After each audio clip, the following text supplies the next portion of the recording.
বিএনপিকে ৮,০০০ মাইল দূর থেকে সংগঠিত করে তিনি আজকের নেতৃত্ব দিয়ে নেতৃত্ব সফল করে অবশেষে আমরা সেই শেখ হাসিনা সেই ফ্যাসিস্ট সরকারকে আপনারা পালাতে বাধ্য করেছেন। এই দীর্ঘ ১৭ বছর আপনারা জেল খেটেছেন, আপনারা কারাগারে নির্যাতন ভোগ করেছে।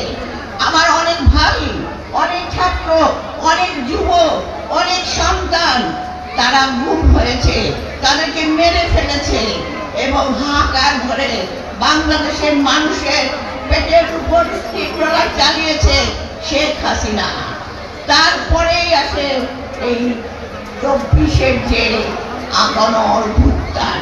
সেই অভ্যুত্থানে আপনারা আমাদের ছাত্র সমাজ, আমাদের তরুণ সমাজ, আমাদের শ্রমিক, আমাদের নেতা, আমাদের ভাই বোনের, নারী শিশু সকলে নেমে এসেছিল রাজপথে। কারণ তাদের মধ্যে ক্ষোভের সঞ্চার চলছিল, যে ক্ষোভ ছিল এই ডাইনিকে বাংলাদেশ থেকে সরাতে হবে, তা নইলে বাংলাদেশের স্বাধীনতা সার্বভৌমত্ব থাকবে না।